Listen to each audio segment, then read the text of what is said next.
करके आज राष्ट्रीय युवा दिवस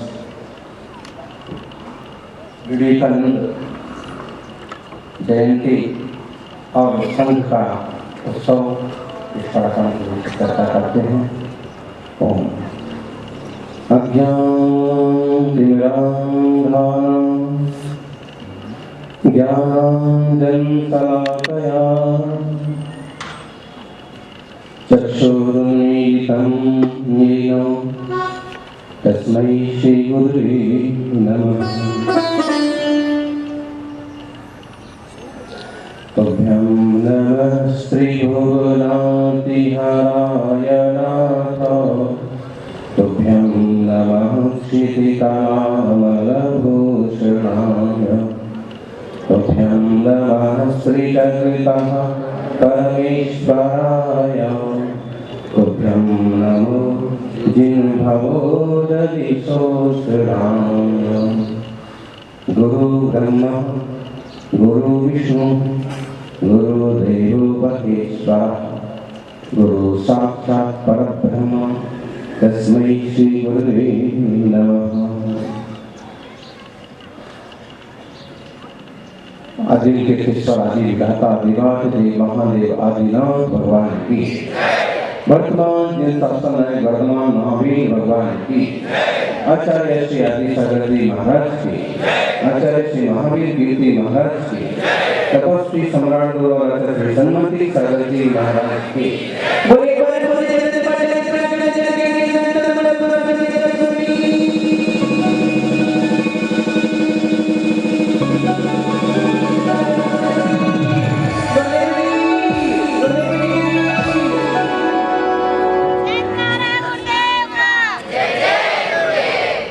सिर्फ लोगों की तासीर बदल देंगे।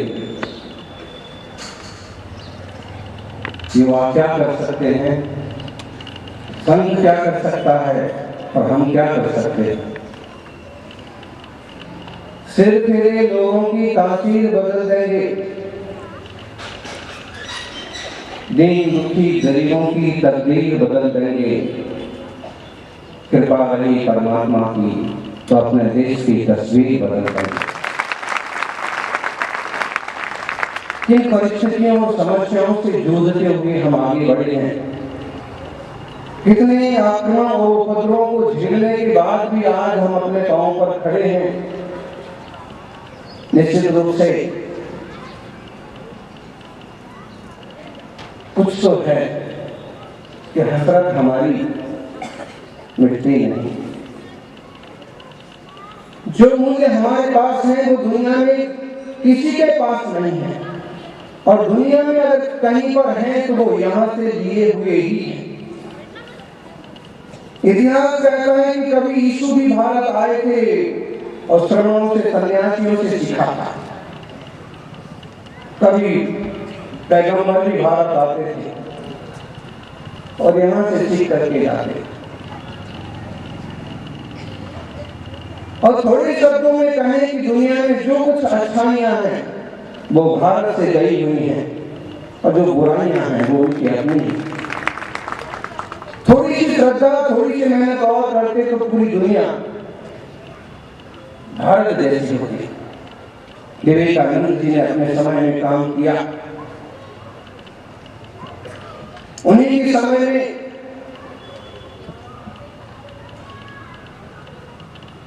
राघव जी गांधी, डायरेक्टर चंपत राय जैसे लोग हुए।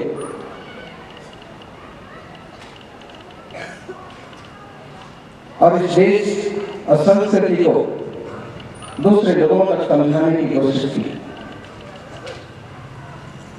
हमारे यहाँ कृतज्ञता है, हम केवल थैंक यू करके छोड़ नहीं देते हैं, अब तो कृतज्ञता का भाव हृदय में दिल में जिंदा रखते हैं। मौका पड़ता है तो जिन्हें हमारा उपकार किया है हम उनका उपकार जरूर करते हैं।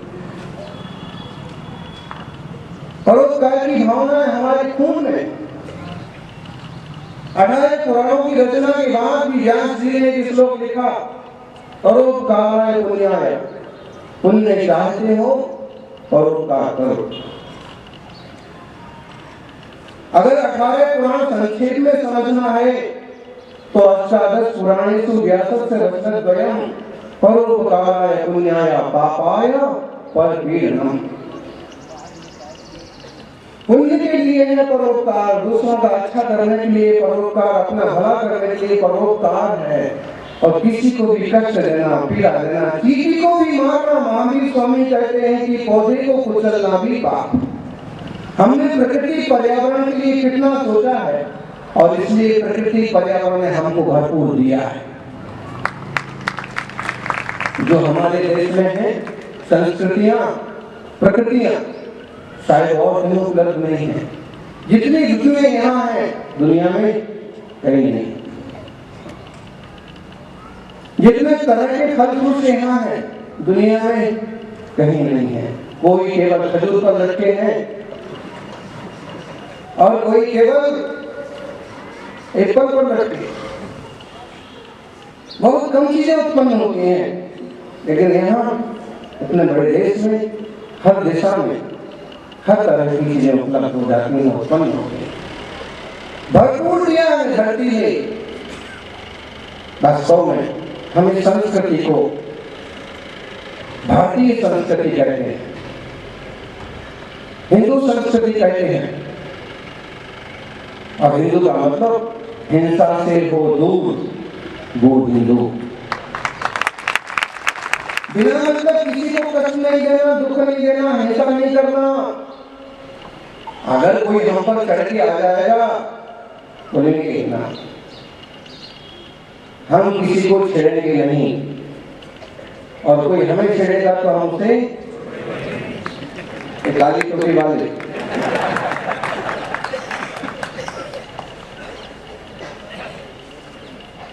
और सही है।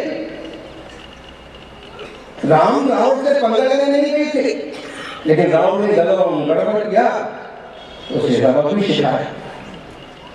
कृष्ण की कोई दुश्मनी नहीं थी कंस से, लेकिन उसने जो उपद्रव कर रखे थे उसका दंड उसे मिलना चाहिए। हिंदू संस्कृति, भारतीय संस्कृति। और एक इतिहास हम पढ़ रहे थे, बड़े दार्शनिक का लेख पढ़ रहे थे, और उन्होंने जो व्याख्या की वो काफी समझने जैसी है। और हम हिंदू संस्कृति की बजाय भारतीय संस्कृति शब्द ज्यादा उपयोग करते हैं। उसका मीनिंग जो इसमें हमने पढ़ा कि हिंदू संस्कृति का मतलब है सिंधु घाटी की सभ्यता, वो हमारे देश की सभ्यता है। और जहाँ सिंधु नदी बहती है वो सिंधु नदी, सिंधु के किनारों पर बसने वाले, सिंधु के इस तरफ बसने वाले लोग कहलाए हिंदू। समझना, बहुत पुरानी व्याख्या है, बहुत पुराना देश है हमारा, बहुत पुराना इतिहास है। तो जब बाहर के लोग, अरबी लोग, और अरबियों से पहले भी पर्शियन और उसके पहले भी और सारे लोग, तरह तरह के लोग यहाँ आए हैं, हूण यहाँ आए हैं, और सब तरह के लोग यहाँ आए हैं। और जब बाहर के लोग आए और जब वो यहाँ स्थापित हुए तो इस तरह की सभ्यता के लोगों को उन्होंने सिंधु घाटी की या नदी के तरफ रहने वाले लोगों को सिंधु कहना चाहा। अपन गांव से पहचान करते ना, मोहल्ले से बागड़ी, रेवाड़ी, इस टाइप से मारवाड़ी, तो सिंधु। और सिंधु जो है वो हमारे बागड़ बालों ने साथ को हा कर दिया, सिंधु का हिंदू हो गया। और जहां सिंधु ने सात बाड़ा तो हा बाड़ा कर दिया, इससे बड़ा आगे नहीं है। क्या होगा बताइए, हा बाड़ा का मतलब समझते हैं हम लोग। सोमवार को होमवार कर दिया। लेकिन हमारी देसी भाषाएं हैं, प्रकृति की भाषा, प्राकृत भाषा, यहाँ की प्राचीनतम भाषा प्राकृत भाषा, संस्कृत भाषा, प्राचीनतम लिपि ब्राह्मी लिपि। देवनागरी तो काफी नहीं है जो अपन यूज कर रहे हैं, लेकिन फिर भी जो हमारे देश की संविधान की व्यवस्थाएं हैं उसको अच्छी तरह से स्वीकार करना चाहिए। पूरे देश की राष्ट्रभाषा हिंदी ही सारे लोगों को स्वीकार करना चाहिए। जब कोई कानून बना रहे हैं, कोई चीजें हैं, तो एक मन से स्वीकार करो ना। देश हमारा है, भाषा हमारी है, माना 24 और भाषाएं हैं और सैकड़ों भाषाएं हैं, सारी सीख लो, कोई मनाही नहीं है, लेकिन एक को मुख्य करो, फिर 2 सीखो, 3 सीखो, 4 सीखो, कौन मना कर रहा? कांग्रेस स्वामी के बारे में कहते हैं कि उनके जो प्रवचन होते थे वो 718 भाषा में होते थे, 718 भाषा में। और हमारे दादा लोग थे, हमने कभी नहीं देखा, लेकिन वो 18 भाषाओं में बोलते थे, जिस देश में, जिस प्रांत में गए। और हमारा भी जिस देश में पहुंच जाते, जिस महाराष्ट्र में, गुजरात में जहाँ गए, वहाँ की भाषा में प्रवचन करते। तो हमें भाषाओं से, हमें प्रांतों से, हमें जातियों से कोई एलर्जी नहीं है, लेकिन हमारे देश की जो धारणा है और जो देश के संविधान है वो जीवन रहना चाहिए, चलना चाहिए। जो संस्कृति है वो जीवन रहना चाहिए। एनआरसी और ये सब चल रहा अभी काफी उठापटक, नागरिक संशोधन कानून वगैरह। पत्रकारों ने परसों एक प्रश्न पूछा कि महाराज इस मामले में आप क्या कहोगे? हमने कहा कि नीति राजनीति के मामले में अपन बहुत ज्यादा नहीं जानते हैं और हम इंसान को सिर्फ इंसान के रूप में पहचानते हैं, फिर भी अगर इसमें कुछ करना है तो ऐसा कुछ हो कि जितने भी गद्दारी करने वाले लोग हैं उन सबको देश से बाहर करो, और जिनकी सद्भावना श्रद्धा भारत से जुड़ी हुई है वो कहीं का भी व्यक्ति हो, कोई नियम कानून बना करके उसको हेल्प करो, क्योंकि हमने तो हमेशा से दूसरों का भला ही भला किया, अच्छा ही अच्छा किया, इसलिए हम ये बहुत नहीं गिनते हैं। अगर हम हिंदू संस्कृति की बात करें ना, तो इस देश में रहने वाला जो लेख हमने पढ़ा था, शायद सावरकर जी का, शायद किसका था, कि इस देश में रहने वाला चाहे प्राचीनतम जैन हो, बुद्ध हो, वैदिक हो, ब्राह्मण हो, इस देश में सिंधु घाटी की सभ्यता में है, इस देश में जो रहता है, चाहे बाद में आया होगा वो पारसी और मुसलमान क्यों ना हो, हिंदू कहला सकता है। हिंदू क्यों? वो क्लेश है हम कि हमारी हिंदू संस्कृति है, सभ्यता है, विचार शैली है, जीवन शैली। फिर उसमें हम देखते हैं जैन संस्कृति भी शब्द आता है, श्रमण संस्कृति, और श्रमण संस्कृति मतलब वेदों में जो आदिनाथ का उल्लेख आया है तब से उस रूप की परंपरा को लेकर चलने वाले मुनि आज आप देख रहे हैं केश वंश, और हर तीसरे चौथे महीने में हर मुनि केश वंश करते हैं। आप तो चुल्लर जी हैं, चुल्लर जी का मतलब है मुनि महाराज जी से छोटे, तपस्या उनकी कम है, तो बहुत निखर जाएंगी, पंचम के विजय पूरा हो जाएगा, कठोर तपस्या आएगी, तो फिर चुल्लर जी मुनि बनते, पूर्ण ब्रह्मचर्य। और एक बार ये मार्ग अपनाते हैं तो वापिस जाने का कोई रास्ता नहीं है। चाहे कितनी हम 20 साल की वय में इस क्षेत्र में आए थे, पढ़ाई लिखाई करने के बाद आप लोगों ने तो एक दो परीक्षा नहीं की, हम एक साथ 3 परीक्षा देते थे उस समय, अलग अलग सब्जेक्ट के, अलग अलग विषय, जो भी है। कहने का मतलब है कि हमारी धाराएं बहुत प्राचीन है और ये आगे तक कैसे चलती रहे, इसके लिए आपने अभी सुन रहे थे परोपकार, अहिंसा जैसी चीजें जीवंत रहना जरूरी है। और परिवारवाद सबसे बड़ी समस्या हो रही है, लोग सक्षम होना बहुत पसंद कर रहे हैं।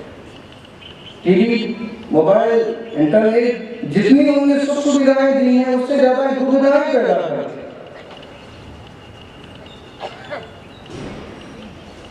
अभी बालिका मंडल को एक नियम दिलाया जा रहा था कि माता पिता की आज्ञा से ही शादी विवाह करेंगे, अच्छे लोगों में ही विवाह करें। बताइए, आज स्थितियां इतनी विचित्र हो गई कि बेटियां कहां जाएं और कौन उनको हत्या ले, उसका भी विधान नहीं पड़ता।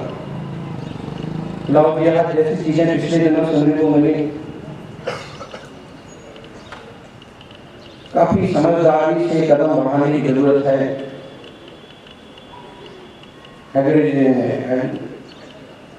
हेगड़ेवाल जी, गुरु जी और अभी भागवत जी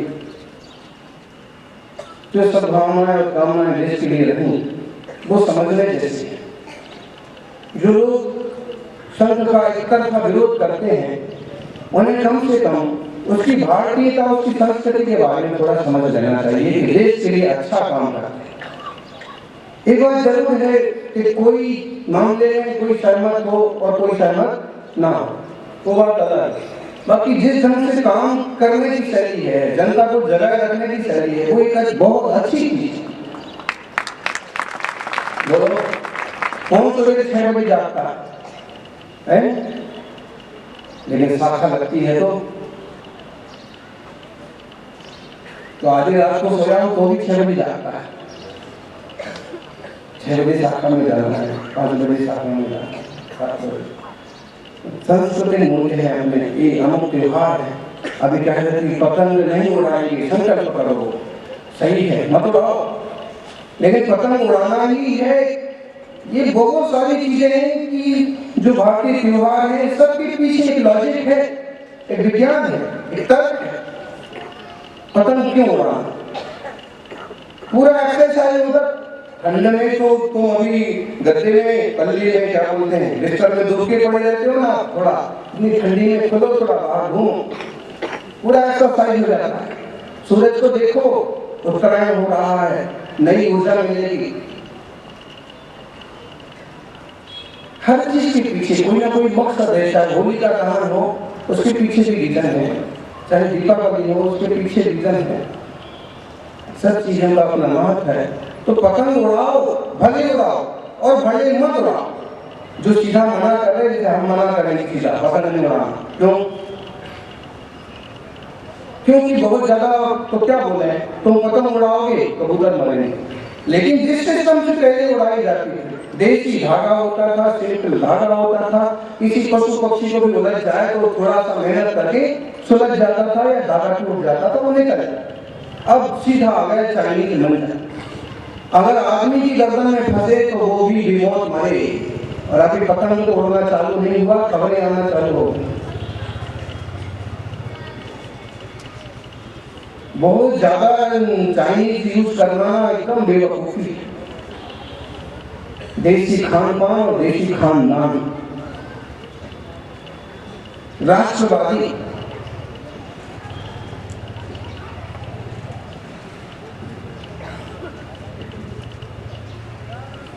गांधी ने एक आंदोलन चलाया था स्वदेशी अपनाओ, वो आज भी जरूरी है। हमें दुनिया से कटना नहीं है, लेकिन जो कुछ हमारे यहाँ उपलब्ध होता है, जो हमारे यहाँ पैदा होता है, जो हमारे पीछे के नीचे के लोग तैयार करते हैं, उन चीजों का भी यूज करो। मिट्टी के दिए बेचने वाले लोग सब तुमको सस्ता और स्पेशल सुंदर दिखने वाला चाहिए, प्लास्टिक मिल गया, चाहे उससे तुम्हारा देश ही क्यों ना जाम हो जाए। विदेशी चीजों की बहुत ज्यादा मोहताज मत बनिए। विदेशी बोला तो ऐसे लगता है कि बहुत अच्छी चीज हो, ले खरीदो। एक समय ऐसा था, रामकृष्ण के समय 150 साल पहले लगभग, कि लोग हर विदेशी चीज को अच्छा समझते थे। वो मानसिकता अभी खत्म नहीं हुई, लेकिन कुछ समझदार लोग पैदा हुए हैं और मानसिकता काफी लोगों की चेंज भी हुई है। लेकिन वापिस टीवी और नई नई चीजों से फिर वही मानसिकता बन गई कि जो विदेशी है, विदेशी गाड़ी, और वो तो विदेशी गाड़ी ही लेके आया, विदेशी नहीं स्वदेशी। जहां तक बनता है स्वदेशी, खेत में पैदा हुई साग सब्जी का उपयोग करो ना, माल की तरफ क्यों भागते हो? एकदम जो प्राकृतिक पद्धति है वो वापस आना जरूरी है। जितने ज्यादा मॉडर्न बनेंगे, जितना ज्यादा आधुनिक बनेंगे, जितने ज्यादा लोभी बनेंगे, वो फांसी बनने वाली है, समस्या खड़ी होगी। जहाज खा रहे हैं अपन अधिकतम, वो फल आए हैं, कोल्ड स्टोर में रखे गए, उसके साथ उन्हें एक तरह का जहाज रखा गया ताकि सड़े नहीं, कीड़े ना पड़े। साग भाजी पैदा हो रही है, पहले जहाज डाला जाता है। दवाइयाँ, गाय की गोबर से घर पोता जाता था, लीपा जाता था। अभी फिनाइल, जहाज जितना कम यूज करें आधुनिक चीजों का, उतना ज्यादा इंसान सुखी रहेगा, नहीं तो बेमौत मरेगा। पानी प्यूरिफायरिंग आ गई, इसको क्या बोलते हैं अपन? आरो कि बेमौत मारो। सारे इसमें मिनरल्स खत्म हो जाते, अधिकतम खत्म हो जाते। प्लास्टिक में कार्बन पी रहा आदमी, 40 साल अगर प्लास्टिक में ही आदमी पीता रहेगा तो कैंसर से मरेगा, हार्ट अटैक से मरेगा। क्योंकि जो हम वो आता है स्वर्ण सर्वित जल, स्वर्ण सर्वित जल, रजत सर्वित जल। वैसे कहता था कि बीमार है तो स्वर्ण सर्वित जल देने का मतलब होगा कि अगर सोने की अंगूठी है, माला वगैरह कुछ है तो पानी में डाल देना, उसको उबालना, क्योंकि वो माला से कुछ, अंगूठी से, सोने से उसमें कुछ गया, आपको दिखता नहीं है, लेकिन वो पानी पावरफुल हो गया, इसको ऐसा पानी पिलाना, इसकी बीमारी सही हो जाएगी। ऐसी पद्धति थी जोशी जी। पुरानी जगह की पद्धतियों में कई सारे फूल, पत्ते, पेड़ पौधों से आदमी ठीक होता है, होता था। एक तो गंदी आदत पड़ गई कि सिर दर्द हुआ कि भागो हॉस्पिटल, और वो कहता गोली खाओ। आदमी गोली खा खा करके दूसरों को भी गोली खिलाने जाएगा। देसी प्राकृति और मेरा तो टोटल विश्वास प्रकृति में है। जंगल में साधना करना और शांत रहना, 24 घंटे में एक बार शुद्ध थोड़ा सा भोजन करना और निरंतर धर्म ध्यान परोपकार के बारे में सोचना। कोई विषय नहीं, कोई वासना नहीं, कोई कामना नहीं, कोई निजी परिवार नहीं। अगर हमारा परिवार पूछो तो हमारे पीछे कोई नहीं, लेकिन हमसे पूछो तो हमारे परिवार से बड़ा परिवार किसी का नहीं। केवल हम 50 साधुओं की तरफ से नहीं कह रहे, पूरी दुनिया में हमारा परिवार है। तो जियो जियो तो उसका मतलब क्या होगा? फिर इतना एक में खुदा की सारी दुनिया मेरी, कोई कष्ट नहीं हो। या तो मैं एकदम स्वतंत्र आत्मा, गैर शांत और ध्यान में बैठे रहो, कोई दिक्कत नहीं, ऋषि मुनि हो, ध्यान में बैठो, 24 घंटे कोई तकलीफ नहीं। लेकिन जब ध्यान से बाहर आओ तो फिर स्वार्थ ही नहीं, फिर सारी दुनिया मेरी है, सबका भला कैसे, सबका अच्छा कैसे।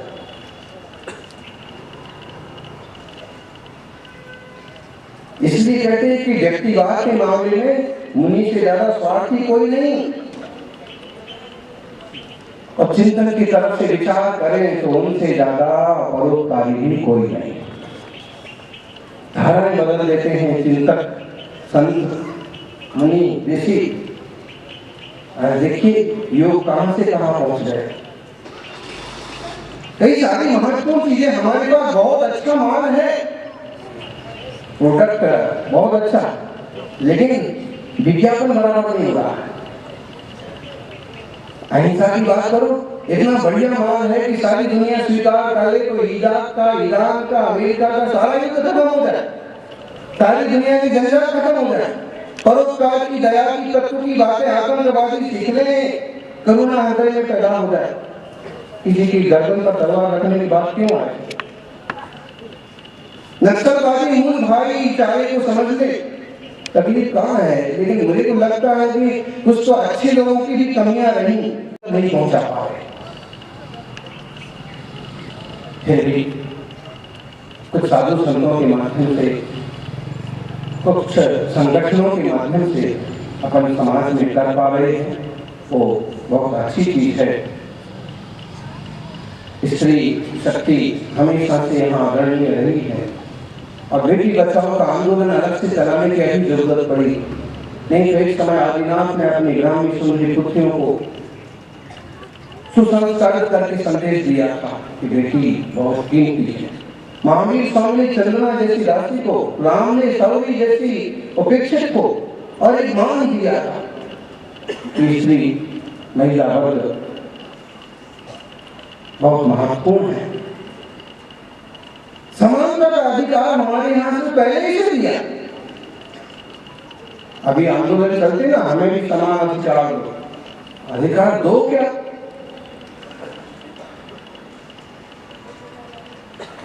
उपयोग करो।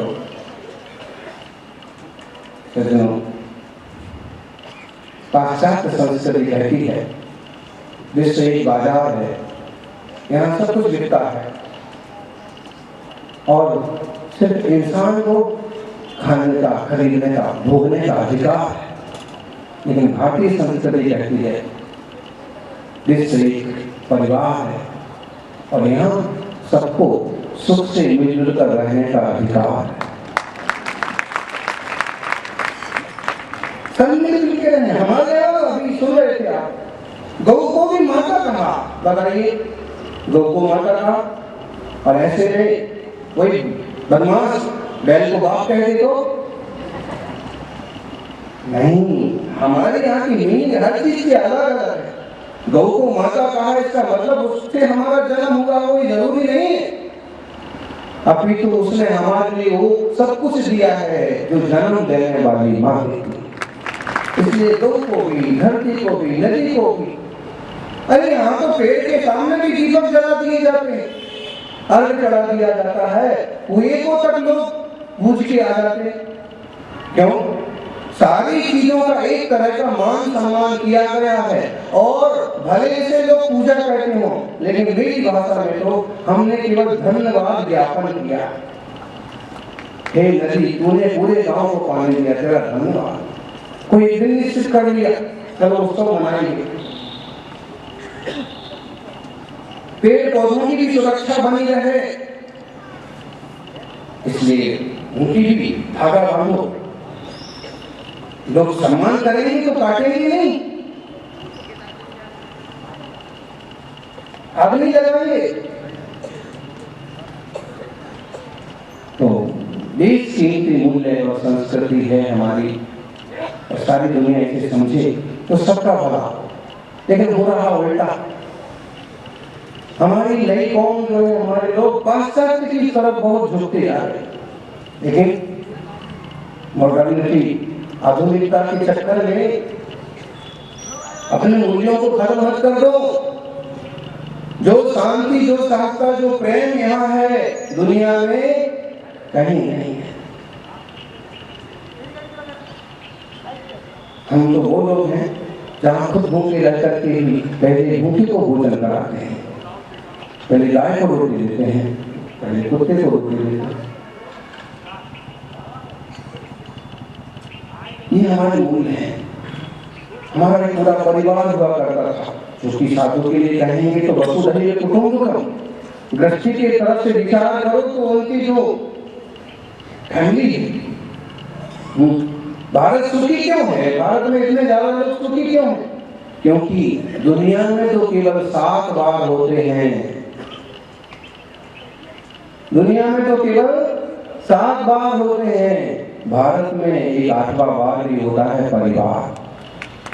इसलिए सुकून है, सुख है, एक दूसरे को अपने विचार बता देते हैं, अपनी समस्याएं बता देते हैं और संतुलन बना रहता है, जीवन चलता रहता है। जहाँ केवल 2 और 3 है, वहाँ आत्महत्या के अलावा कोई रास्ता नहीं बचता, कोई सुनने वाला नहीं है, कोई मिलने वाला नहीं है।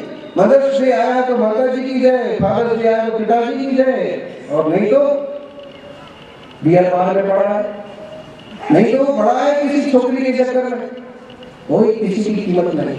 हमारे यहाँ अतिथि देवो हो की, मातृ देवो हो की, पितृ देवो हो की, गुरु देवो हो की पुरानी परंपरा। प्रातःकाल उठ के रघुनाथा, माता पिता गुरु नावनी माता। यहाँ गीता है, समयसार है, वेद है, पुराण है,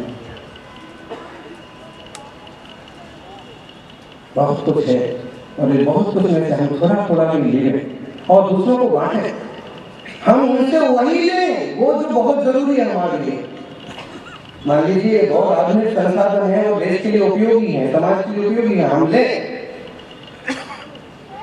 लेकिन जहां तक हम गौर करें तो दूसरे लोगों ने जो तरक्की की है, हम लोगों ने भी उससे कम तरक्की नहीं की। विदेशी कंपनियों में बड़ी से बड़ी कंपनी के सीईओ और महत्वपूर्ण आविष्कारक हिंदुस्तानी, देशी, भारतीय लोग हैं। प्रतिभा कलाएं, जो आदमी वहां बैठ के काम कर रहा है वो यहीं बैठ के कर रहा होता।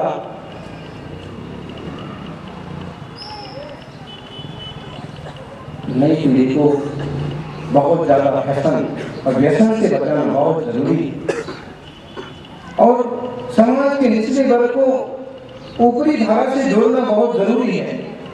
बहुत सारे स्वयं सेवक बैठे हैं और शायद ये बात कितनी नई है, लेकिन फिर भी हम लोग सोचते हैं कि समाज में संवाद की कमी है, संपर्क की कमी है, अथवा ऐसे समझो कि जो बहुत छोटे दिल का लोग है, व्यक्ति है, वो बड़े आदमी तक आसानी से नहीं पहुंचता। कई बार अगर कोई गांव का आखिरी झोपड़ी वाला दुखी है, बहुत कष्ट में है और किसी ने उस पर बहुत दबाव दिया है, तो भी केवल पुलिस थाने तक नहीं जा पाता। हिम्मत ही नहीं पड़ती, कैसे जाना पड़ता है, उसमें कैसे घुसना पड़ता है, कैसे बोलना पड़ता है और फिर कैसे वो अपनी रक्षा करेंगे। ऐसा तो नहीं कि मेरी को पकड़ के जेल में डाल देंगे। कभी राशन कार्ड बनाना है, भामाशाह कार्ड या भारत आयुष्मान भारत कोई योजना है, उसको सोचता ही नहीं है। आपको हम ये बात गारंटी के साथ कहते हैं कि देश में आज भी 40% लोग ऐसे हैं कि वो सादे से सादे सरकारी कार्यक्रम में सम्मिलित नहीं हो पाते, जबकि उनको टोटल जरूरत है। और लाभ वो ले जाते हैं जो चालाक होते हैं और थोड़े नेता टाइप के लोग होते हैं। नेता की बुराई मानना देखो, क्योंकि हम बदमाश नेताओं की बात कर रहे हैं।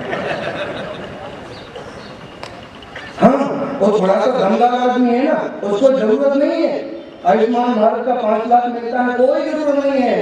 फिर भी उल्टे सुल्टे कार्ड बना करके केवल 500 लोगों तक जो जा सकता था खुद ही दबा दिया बिना मतलब। कितना बड़ा अन्याय किया। आंगनबाड़ी के बच्चों का खाना खा जाते हैं, स्कूल के मिड डे मील खा जाते हैं, ऐसे गंदे गंदे लोग। ऐसे में चाहे वह संघ हो, चाहे कोई संगठन हो, चाहे किसी समाज की युवा वर्ग हो, इस चीज पर थोड़ा सा गौर करें कि अगर जो पिछले लोग हैं, साधारण की बात है, एक बच्चे को लाया और उसको सुनाई नहीं पड़ रहा था, बराबर ना, पढ़ा नहीं है, तो फिर उसकी माँ बहुत गरीब रोने लगी, सुनता नहीं है, 2.5 साल का हो गया, कुछ बोलता नहीं। तो फिर हमने सुझाया कि भाई देखो नहीं इतनी सारी योजनाएं हैं, तो फिर सुझाया तो हम तुरंत बताया। फिर बाद में मुख्यमंत्री जब आए तो फिर व्यक्तिगत जब बात मेरे पास बात करने आए कि कुछ और मेरे लिए आ गया, तो हमने ये उदाहरण दिया कि भाई एक ऐसा केस मेरे सामने आया, तो बोले कि आप एआई टाइप के केस हैं, इसके लिए सरकारों ने व्यवस्था कर रखी है। बाद में उसको जोड़ा, इस मतलब बोले 7.5 लाख रुपए मिलते हैं, इतने में इसका इलाज हो जाएगा, और उसको पता ही नहीं है, उन अभी तक रोने के अलावा कोई रास्ता ही नहीं। तो हम आप लोगों से बात कहते हैं कि आजू बाजू में कोई दीन दुखी कमजोर लोग हैं, पक्षी पंख कट गया, हम 5 मिनट निकालें और उसको कहीं जहाँ पक्षी की सेवा करने वाले लोगों वहां तक भेज, कुत्ते की टांग टूट गई है, उस टाइप के कोई लोग हैं उनको हम फोन करें। गाय प्लास्टिक खा गई है और पड़ी है, उस टाइप के डॉक्टर्स भी हैं, उस टाइप की संस्थाएं भी हैं, उस टाइप की कोई कहीं सूचना आगे तक भेजो। ये बात कम्युनिकेशन गैप नहीं होना चाहिए, थोड़ा संपर्क बढ़ना चाहिए। जो पिछले लोग हैं, कुछ लोग ऐसे पिटते रहते हैं तो शिकायत नहीं कर पाते, जबकि वो हिम्मत करके किसी शाखा में, किसी युवा संगठन में, पुलिस थाने में कहीं शिकायत करे तो उसकी रोज की पिटाई, बंधुआ मजदूरी, ये चीजें खत्म हो सकती है। उसका बेटी का, उसके परिवार का उत्पीड़न खत्म हो सकता है, लेकिन वो उतना आगे पहुंच ही नहीं पाता है, सोच ही नहीं पाता। ये जो हम बोल रहे हैं आप लोग ध्यान में आ रहा, इस बात में आपको दम भले लग रहा हो, ना लग रहा हो, उसमें बहुत दम है। कई बार एक परिवार को शहर इसलिए छोड़ना पड़ा कि जिस मोहल्ले में वो रहता है उस मोहल्ले में उसके जैसे दूसरे लोग नहीं रहते, और तंग कर करके, और उसी मोहल्ले के या उस गांव के कुछ लोग खड़े हो गए कि तुम यहीं रहोगे, किससे क्या तकलीफ है, जब तुम गलत नहीं करते हो तुम्हारे साथ कोई गलत क्यों कर सकता, तुम यहाँ से क्यों जाओगे, ये दुकान यहाँ है तुम्हारी यही रहेगी।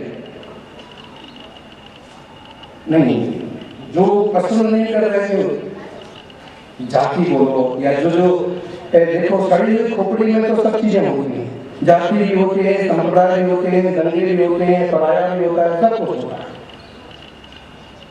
ऐसे में अगर हम 4-6 लोग मिलकर के उसको वहीं सेटल करें, उस बच्ची को उन लोगों को समझाएं, तो एक परिवार सेटल होता है। किसी गरीब परिवार से एक बच्चा उठा करके हमने छात्रावास में रखवा दिया, कहीं अच्छी स्कूल में रखवा दिया, कई बार पूरा परिवार खड़ा हो जाता है उस एक भी पढ़ने से। तो ये बातें हैं जो अपने देश के लिए बहुत जरूरी है, और इस तरह का आप लोग काम कर भी रहे हैं।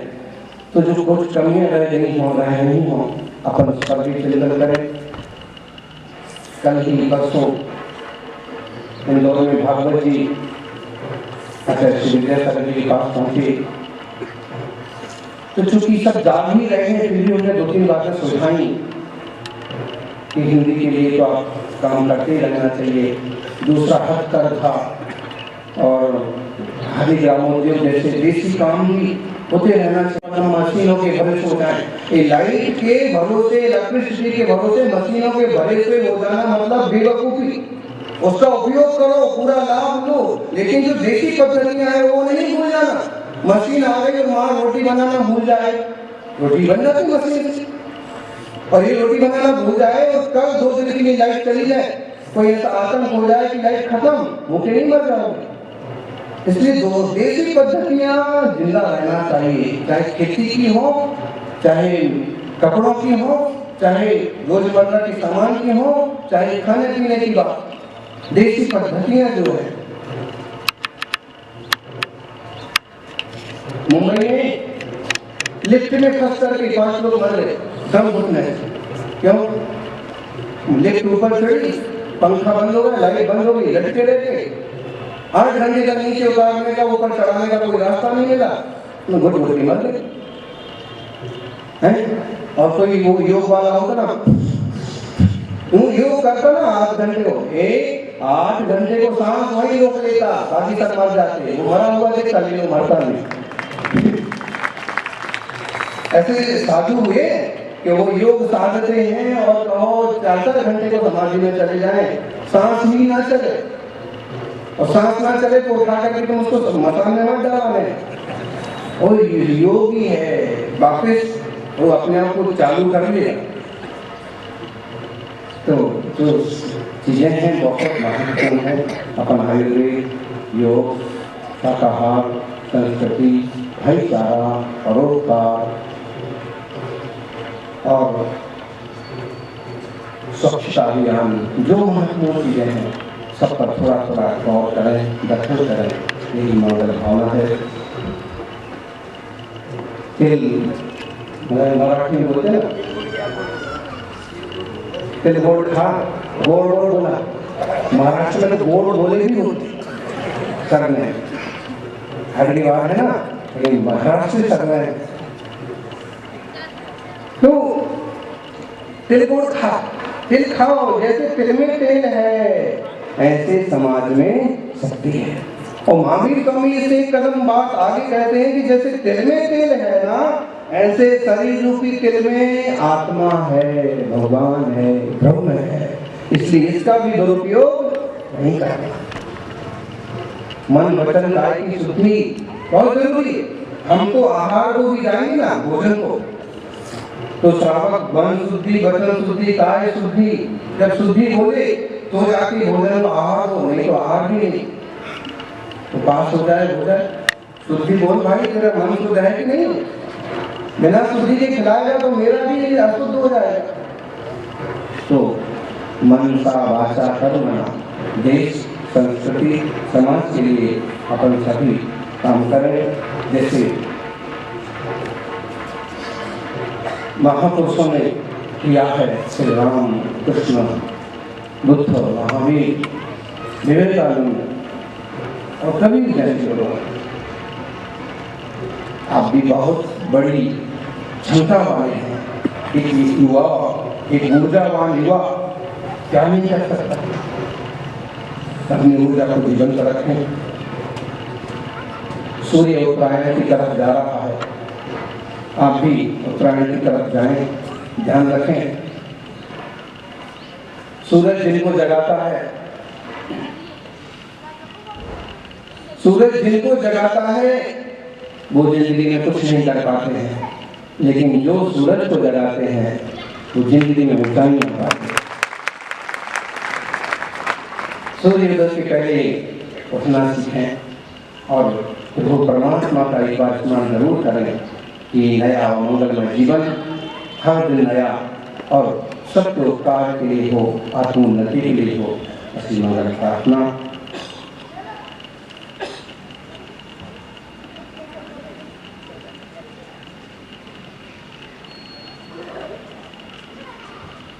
प्रैक्टिकली रूप से भी अपने जीवन में धर्म आए और सर्वे भवन्तु सुखिनः, सर्वे सन्तु निरामया, सर्वे भद्राणि पश्यन्तु का संदेश अपना जीवन बने। ऐसी मंगल भावना। आज बालिका मंडल की कई सारी बालिकाएं, युवा, कई सारे युवक हैं, बड़ौदा सागवाड़ा के भी लोग हैं और संघ के कई सारे महत्वपूर्ण व्यक्तित्व यहाँ पर हैं। इन बातों में से अगर थोड़ी सी बातें जो हैं अपने जीवन में और वृद्धिंगत होंगी तो समाज और देश ऊंचाई चलेगा। जय बोलिए अहिंसा में विश्व धर्म की जय। बोलिए पर बोलिए सुनील